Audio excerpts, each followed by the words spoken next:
through WhatsApp to 0809 444 or Twitter at Twitter981. Please send a message using the hashtag Business Express 981. We're also streaming live on YouTube, so it's youtube.com/smooth981 Lagos. All right, the stock market is not looking very next level, though. Very big drop yesterday, 1.63%. But as I said, it would have had to have been really, really bad to push February into the negative zone. So February still ended up being positive, but we've dropped below 12 trillion naira to 11.8 trillion naira. We've closed at 31,718 points. I believe the banking sector suffered the most. Banking sector dropped by about 4% yesterday. Worst drop this year. Still, we move on. Technology. Fisayo, we're having these debates downstairs. Let's start with this story. I think it was from either Tech Point or Business Day. The customer service problem of online taxi hailing services. And of course, it's Uber and Taxify that were both mentioned in this story. Particularly, a number of people have been complaining about the behavior of some of the drivers on these ride-sharing apps. The drivers are saying it's actually the people who are riding, that they're very rude and they don't treat them like they're human beings. It's been a back and forth thing. There are some, let's see, there's a Twitter handle here. I think her name is it Haley X? Zane. Zane, thank you. Where she tweeted about some threats of bodily harm that she got from one of these drivers that she put online. As of press time, she hasn't, I don't know, I don't think she's pushed any charges. But where do you fall in all this? And Lagos, please, you guys out there should feel free to chime in based on your experiences with the drivers and the ride-hailing apps. Sorry, what do you think? I think the quality of drivers have dropped. Okay. Again, I remembered when this whole thing started, when Uber came to Nigeria for the first time. There were strict standards to who can become a driver, what kind of cars you can use. However, when Taxify, again, following their strategy, saying that they only follow Uber to wherever it goes, and then they lower the prices and lower the quality, right? They allowed older cars, just anybody that wants to drive can drive, and then Uber followed suit. So with that drop in the restrictions initially placed on the kind of cars, the kind of drivers, I think it's a challenge of scale. Okay. Right. So as you grow larger, right, you get so many, bad eggs, right, come into your pool. And then once that continues to expand, then it means that you have worse experiences going further down the line. These experiences were not necessarily available at the early stages where it was only Uber, because the restrictions, it's a smaller pool, the restrictions were higher, right, the regulations were tighter. But once you've opened it up to like every Tom, Dick, and Harry to become an Uber partner or a driver on the platform, and then Taxify is there, and then you understand the rivalry between both companies where drivers have both apps on their phones and then they're switching from one side to another. So again, you have to lower your quality to be able to accommodate as much people, because if you don't have many drivers on your platform, because the problem with two-sided marketplace, right? Consumers on one side, drivers on the other side. If you don't have enough drivers, consumers won't come to your platform. So it means that you need to do everything possible to manage anybody that is even willing to come on your platform in the first place. So for me, I think it's a problem of the quality of drivers. I think that's dropped significantly. Again, understand from driver's angle, people want to be respected, people want to be greeted.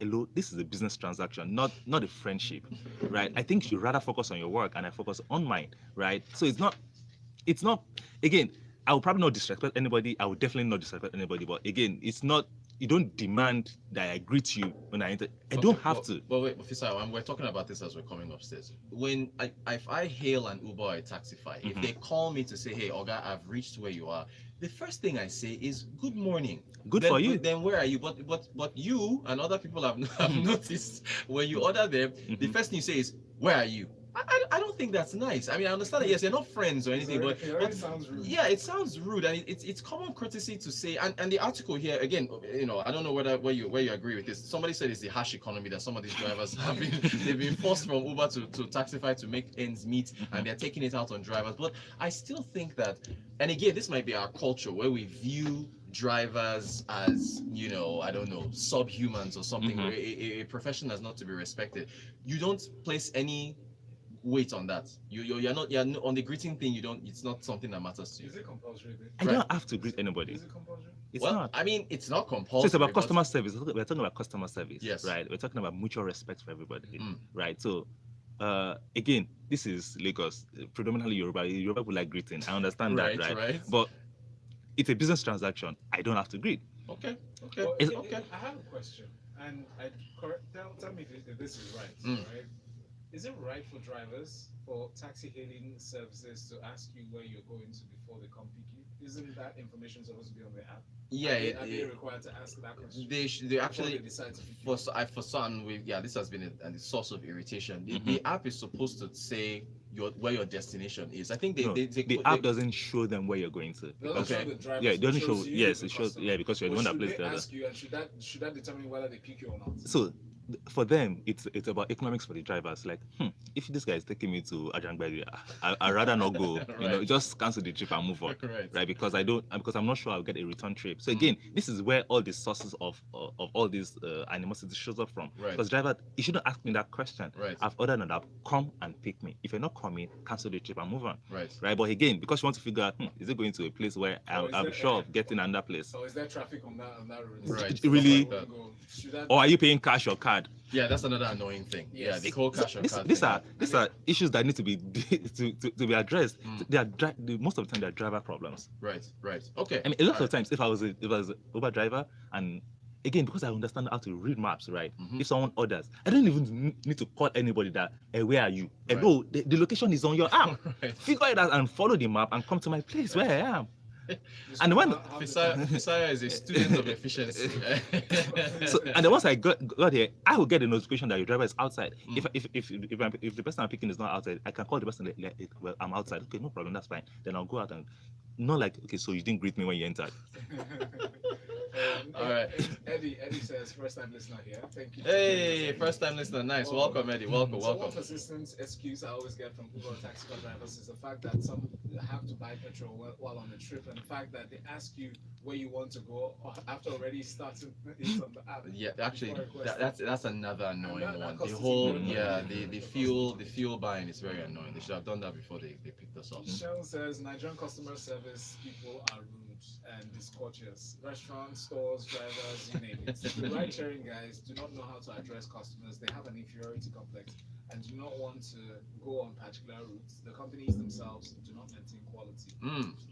Thank you for your message, Sheo. Okay. And Yinka says it's like Taxify has a specific Beef. Oh, beef. Okay, that's what it Yeah. means, all right. So we move on.